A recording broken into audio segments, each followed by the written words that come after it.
Go ahead and turn the presentation screen over to you. Thank you, Scott, and good morning from the other side of the world and tomorrow, everybody. And welcome to today's webinar on, as Scott said, the 5 huge email mistakes businesses make and how to go about fixing them. So before I get started, I'll just go through a couple of introductions again for you.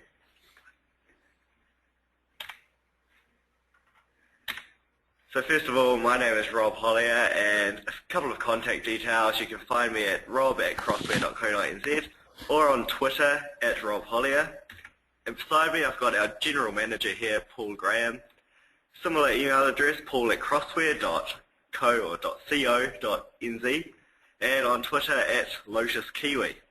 And as well as being in the office at Crossware here, Paul and I are also the founders of a blog called Everything Email, which I suggest you call out if you're interested in anything to do with email, and that's at everything-email.com. And there we have articles ranging from the latest email scams to Lotus Notes how-tos, tutorials, and even the odd free sidebar application thrown in there. And before I get started on the 5 email mistakes, I actually want to share with you a few quotes of statistics to dispel a myth, and that myth is the myth that social media is taken over the email world. So the first fact I have for you is email is the most common form of electronic communication worldwide. There are no two ways about it. 188 billion emails are sent daily, and that's not including spam, and the majority of these are from businesses. Now this one's very interesting. 4 times as many emails are sent each day as the number of Facebook/Twitter updates, Google, Yahoo, and Bing searches, and internet page views combined. So you can see in the diagram there, the green part's email, all the other parts are pretty much everything else that anyone does online. So email is a massive part of daily internet activity. Despite all of this, companies continue to make several key email mistakes on a daily basis, and I'll go through 5 of them now for you.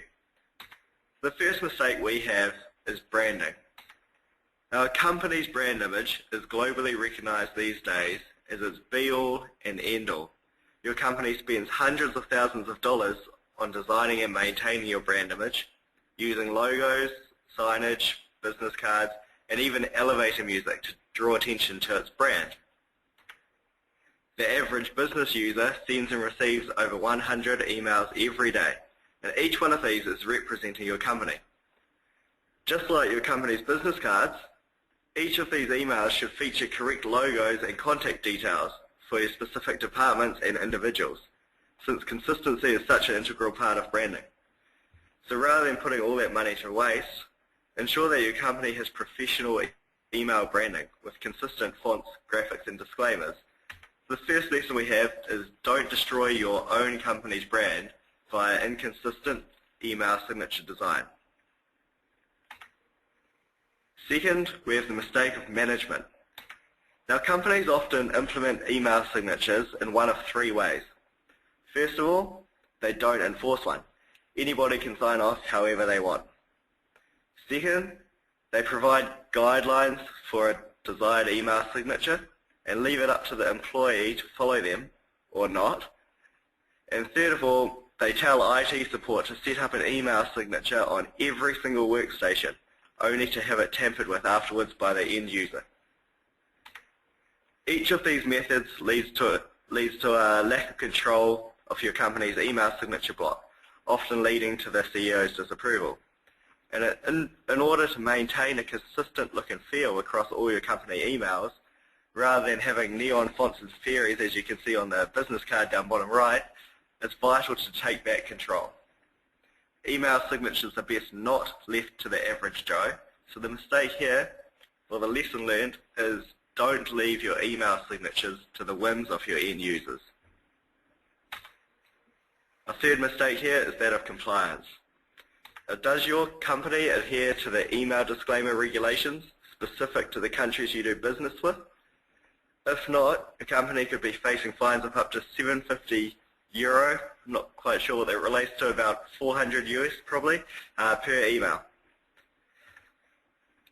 Different countries maintain different policies regarding email disclaimers, and as a guideline, the European Union states that every email must include the company's name, its registration number, its registered office address, and its place of registration. Now, policies are becoming more common as the internet security tightens. Unfortunately, it just takes one stray email to render a company susceptible to being fined. So it's very important that every single email leaving your company is compliant. The lesson learned from this mistake is protect yourself from unnecessary fines by appending those legal disclaimers to all emails. Fourth, we have advertising. Now, when most people hear the term email marketing, they instantly think of email newsletters and spam. Now, those aren't your only options. Companies are finally beginning to realize the power of the everyday email as an effective advertising medium for both potential and existing customers. With email being the most common form of business communication in the world, why would you limit your advertising to specific email campaigns? Every single email you send could promote your latest product or company news. Your website offers graphics and banners to promote your latest sales and offerings, yet gains less visits per day than the number of emails your company sends. We think you should make the most of this touch point by converting every email into a marketing opportunity. The lesson here is turn the simple everyday email into a hugely effective advertising tool. Our last mistake this morning is that of mobile, and it's a relatively new mistake here that's popped up, especially over the past year as smartphone numbers increase. So with this increase in smartphone numbers, companies have become bring your own device friendly, meaning that they allow all their employees to bring in their iPhones, their Androids, and their Windows mobiles, and they can set up their work email accounts so they're contactable outside of the office. Now, while this has many benefits for the company, it also has some major drawbacks, particularly when the majority of emails from these devices end with the unprofessional sent from my iPhone / my Android / whatever, with no contact details and no professional branding. The lesson we want you to take away from this mistake is don't let smartphones make your company emails appear dumb. So those are the 5 mistakes this morning, and I'm going to pass you over to Paul, who's going to go through how you can go about correcting, fixing all these mistakes, and making your company emails a better place. Thanks, Rob. So I'm here this morning to introduce you to a software product that can help you fix the 5 mistakes that Rob's just described. So just to reiterate a few of the issues inside your business.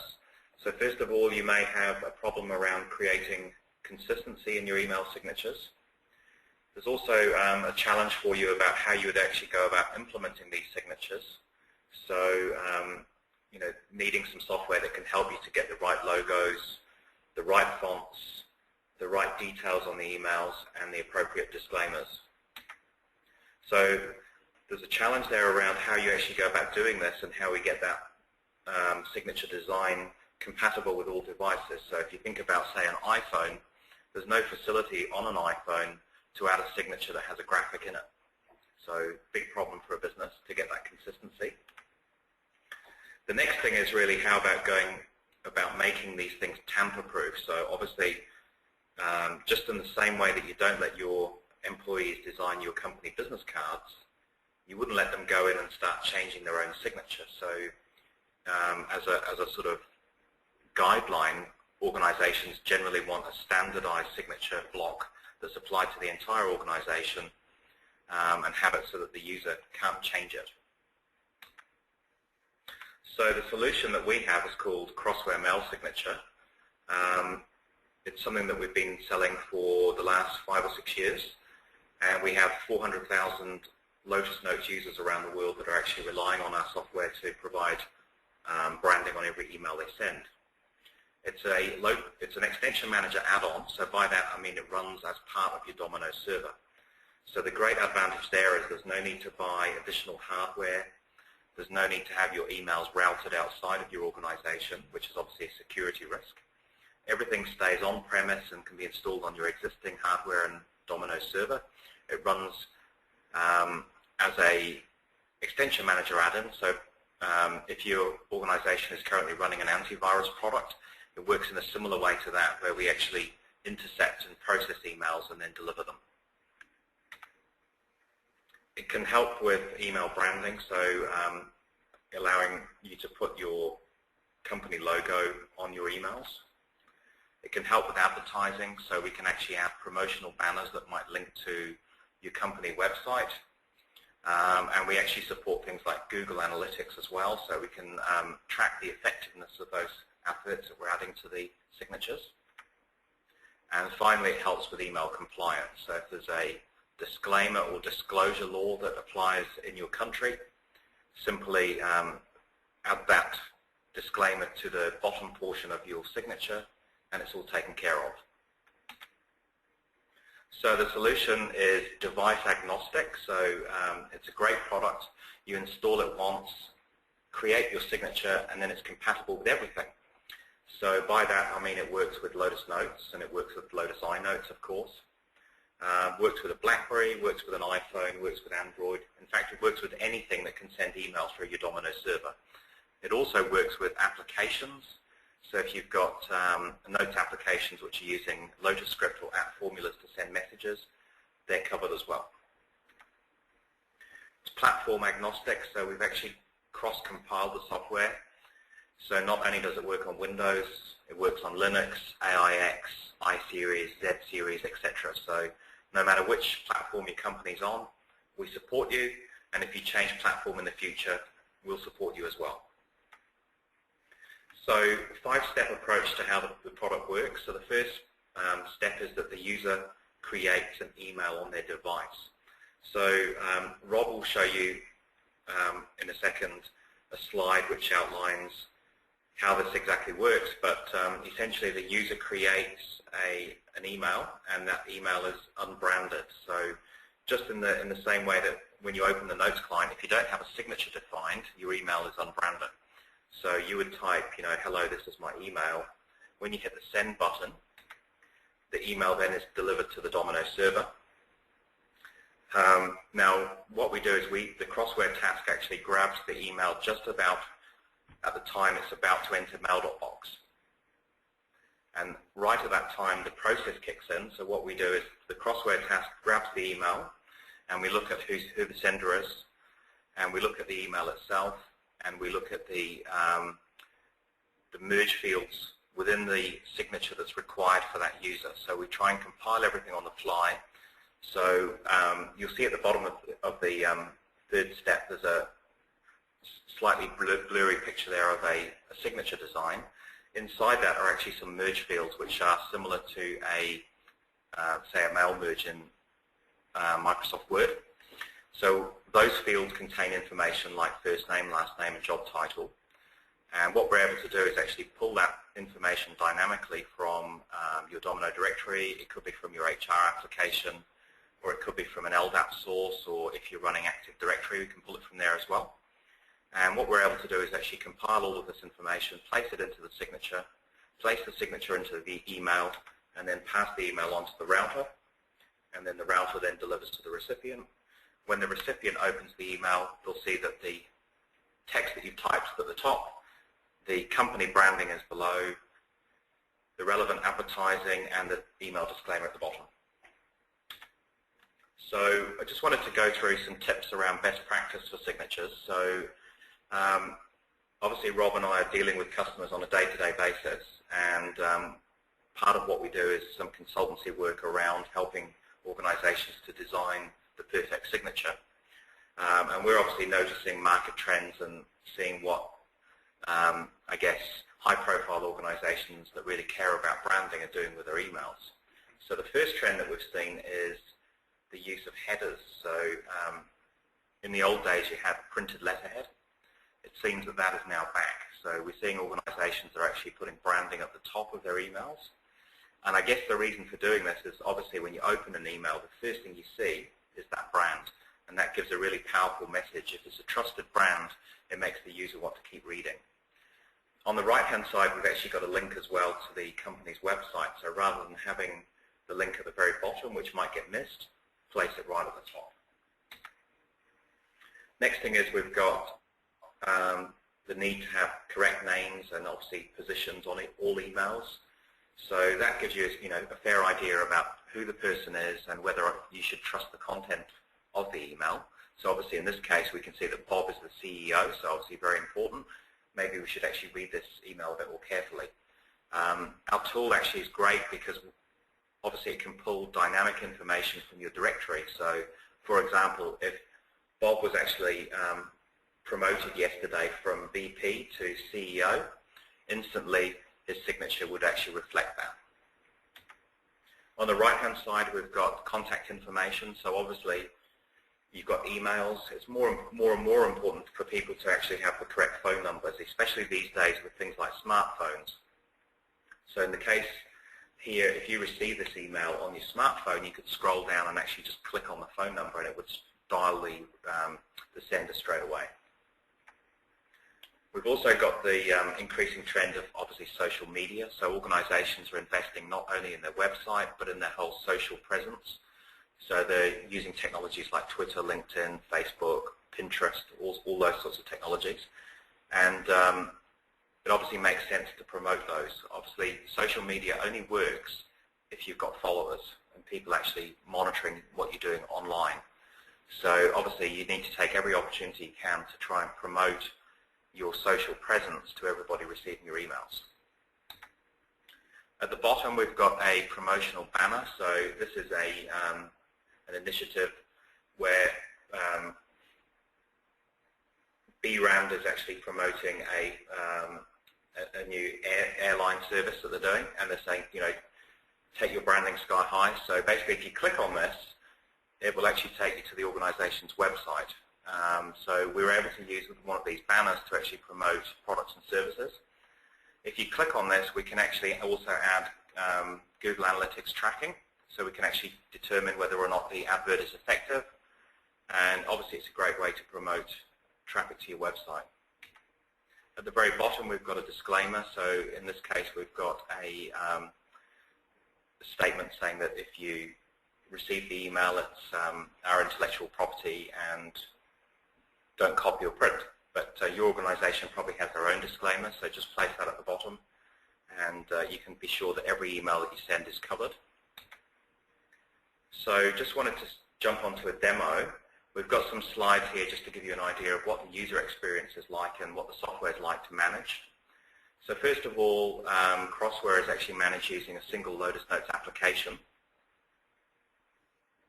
So if we double click on that application, you'll see that we get presented with a selection of signatures.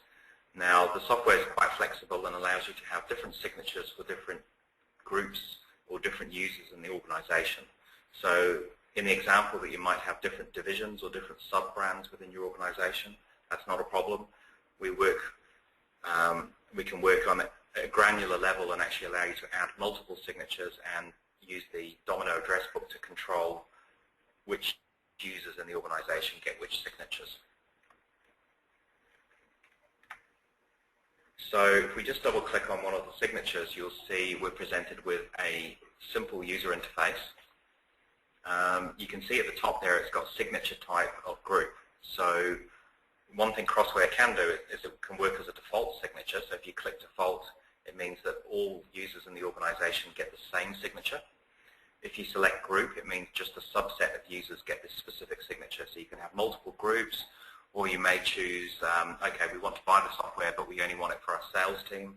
So you might create a group called sales, or use an existing address book group. And then obviously if you select group, you then can choose from the drop-down box and select a group from the directory. Between the two blue lines at the bottom of the screen, you can see a copy of the signature, and you can obviously see here the merge fields I was talking about earlier. So we've got, for example, first name and last name. So those are details that we're pulling directly from the Domino directory. And we've got position, which is the sender's job title. And then we've got the phone and fax number and a URL to the website. And obviously, as we discussed earlier, we've got the social media icons, and we've defined those as hotspots, so they actually then link through to the appropriate places. And obviously, we can add on Google Analytics tracking as well. So if you've got the appropriate Google URL, we can paste that in. So one of the great features of the software is it allows you to do extensive testing before you go live. Obviously, you don't want the signature going live before it's ready. So at the top of the screen, there's a button there to send a test email. And this is quite a cool feature because it allows you to not only test on your behalf, it allows you to select other users or other groups in the organization and actually test their signatures. So, for example, you may have a management signature. So managers in the organization might have a slightly different signature design. And obviously you don't want to go and see your CEO and say, look, hey, can I borrow your computer for 5 minutes? I just need to test your signature. That isn't really a good look. So what this allows you to do is actually select the different from and principal fields and then actually test the signature on behalf of the CEO. So if we click OK, what we'll receive is an email. So in this case, we selected Nigel Mansell. That's our test username. And when we receive this email, we can actually see that the email's formatted correctly. We can test the links work correctly. We can check that the details from the directory are pulled through correctly, and it's all formatted nicely. Once we're happy with that, we're ready to go. So the software is ready, and this is the typical user experience. So one thing you'll note here is that Nigel's clicked New Memo, and you'll see there that he's sending an email to Lewis Hamilton. Now, normally the case would be in Lotus Notes, you'd see the signature at the bottom. So in our case, we don't want that because obviously if the signature's there, the user can change it, the user can choose to delete it. So what we've got is a tamper-proof signature. The other benefit of not adding the signature as the email is typed is when you look at the user's sent folder, the emails are much smaller because they don't have those images stored inside. So Nigel finishes his email to Lewis, types, and then hits the send button. And then you can see this is actually in Lewis's mailbox when he opens the email, and you can see that it's fully populated. So you can see my text at the top and then his signature below, and you can see the details filled in. So we can see that Nigel Mansell test driver, we've got the phone number, the fax number, the URL, and the social media links. Any questions, anybody? Okay, if you have a question, you can use the GoToWebinar control panel and type in the questions. We do have a couple of questions already in, Paul. Let me just open up. Let me just open the questions up.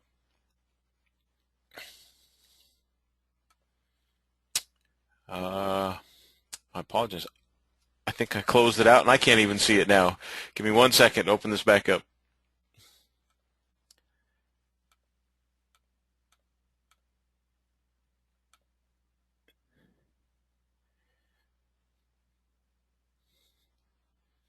All right, working on that. All right, the first question that was in, I remember from off the top of my head, was how do you handle the settings in the user's mail preferences? Great question. So obviously Lotus Notes, normally you go into the preferences pane inside the Notes client, and there's obviously a setting in there to create your signature. And obviously as part of the rollout, typically the normal process would be that you do the testing, specify the group that obviously wants to receive the new signature, and then obviously you've got the issue that every single user has an existing signature. So the worst thing that can possibly happen is you end up with 2 signatures on all emails. So we thought about that quite long and hard, and we've come up with a great solution. So what you're able to do is go to the Domino server, and we've got a console command which you can type to disable a group of signatures. So you're able to type in that you want to disable this specific group and press enter, and what that will do is recursively go through the group membership, open each mail file in sequence, and disable the existing signatures. One thing it does require is it requires your users to actually quit Lotus Notes and go back in. So therefore we normally advise that an organization, if they're actually wanting to implement Crossware, they would actually choose to do this in the evening, and then hopefully users have logged out at the end of the day, and then when they come in the morning and start notes, they can just start using Crossware straight away. Perfect.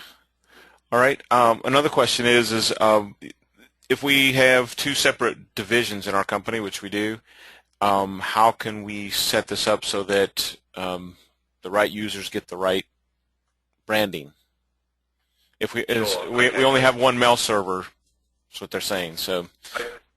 Okay, that's no problem. So as I showed you earlier on the configuration screen, that you can have multiple signatures, and it's quite flexible. So depending on how your users have been certified, so one way that we see companies doing it is where they have different organization units.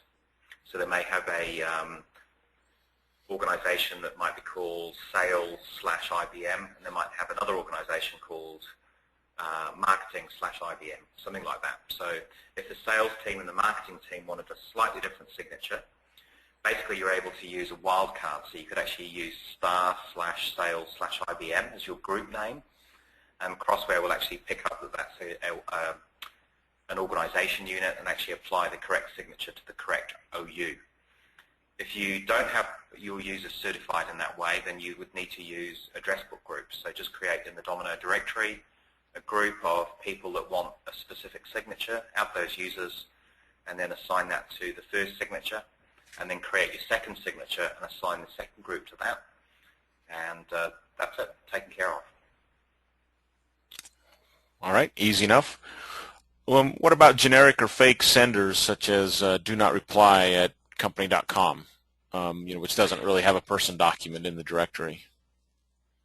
Yeah, so if you're wanting signatures on those, we can, and if you don't, we can as well. So we support both specific email addresses. There's a configuration setting if you want to allow users that aren't in the Domino directory.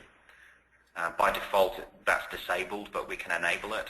And there's also another feature which is I guess like a blacklist or a whitelist feature. So if, for example, you wanted specific users not to have a signature, you can have an exclusion group. Another cool feature that we do have is we sometimes get requested from people as well. They say, actually, this organization, they don't want us to send emails with pictures in. They're being blocked. So it's possible to actually configure Crossware to detect the recipient. So it can look at, say, all emails that are being sent to notescode.com, and we're able to actually detect those and actually apply a plain text signature rather than the graphical one. So very powerful. Excellent. And how do you actually configure the signatures on like an iPhone? So the configuration is all still done in Lotus Notes, but it does require that users go into their iPhone and actually disable the existing signature. That's something, unfortunately, at this point that we can't control, as Lotus Traveler has no way of actually pushing out a signature or controlling a signature. So it requires the users go in and remove the text that's, say, sent from my iPhone. That's all they need to do. And that's because the signature is actually being applied at the server when the email comes through. That's right. So because it's server-based, no matter where the source comes from, all those emails are actually routed through your mail.box on the server. So that's the point that we actually do the whole intercept, grabbing the email, determining which signature goes in, and then doing the Crossware magic to actually make the branding happen. All right, perfect. We have a question that was emailed in by a marketing manager that wasn't able to attend the session, but I told her we'd record this, so she wanted to get this on record.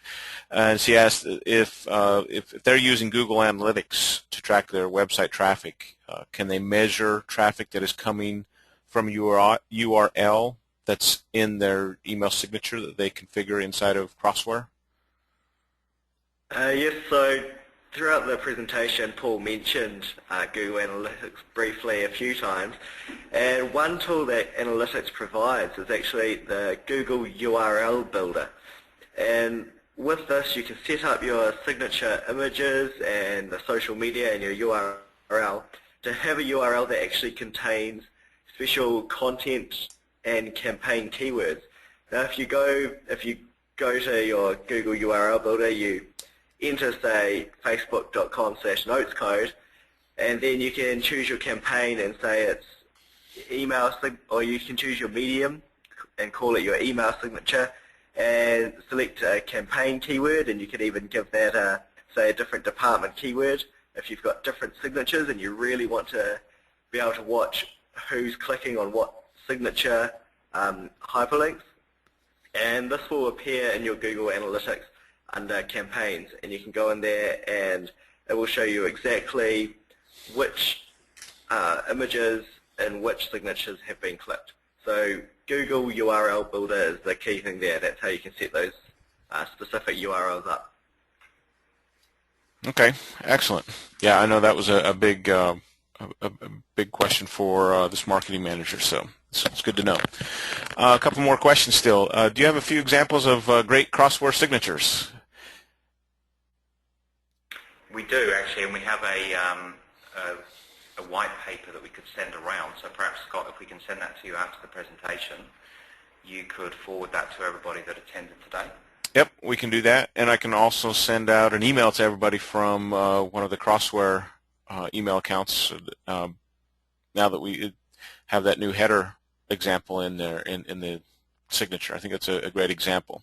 So yes, we do have a few examples. I guess we don't have those available right now to show, but we can get samples out to everybody. Another question, can you pull data from the NAB besides text? For example, if you wanted to put a profile picture beside the name. You can, so great to say that we can. The latest version actually supports image lookup. So for example, if you had a rich text field which you had a thumbnail graphic of each person, we're able to actually look that up and generate the relevant HTML on the fly. The other thing that we actually support in the latest version is something that we call inline images, which allows you to actually code the graphical attachments in HTML, but in a slightly different way. So this allows us to actually get around the whole problem that you see where you receive an email that has images inside it. You normally have to click Show Images on the top of the Notes client to actually see those pictures, which means obviously in some cases users don't bother clicking and they don't see the branding in the way that you intended to. So our software can actually get around that with some clever coding so that the user always sees the graphics. And that works across all devices, works on people receiving, say, on Microsoft Outlook, iPhones, Android, etc. Great. Another question, can you also look up data that is not in the name and address book and, for example, maybe like a help desk app or a CRM where you want to maybe send out emails and apply signatures to that? Yes, you can. So you can actually pull from any application. So if you've got any Notes database, it works with any Notes database. And you can actually pull from multiple sources. So if you have personal information in one application, say your Domino directory, and you had contact numbers or division details in an HR database, you can pull from a combination of those. So we give you a very simple user interface for managing that. Okay, great. Great. All great questions, everyone. The last one that I have on deck here is, so the mail signature tool is not actually installed on the mobile devices for supporting mobile devices. Is that correct? That's correct. So there's no touch required on the handsets. So basically each smartphone will work as is. So you would just go about installing the Traveler client on an Android, or you would obviously configure Traveler the way that you do on an Apple device.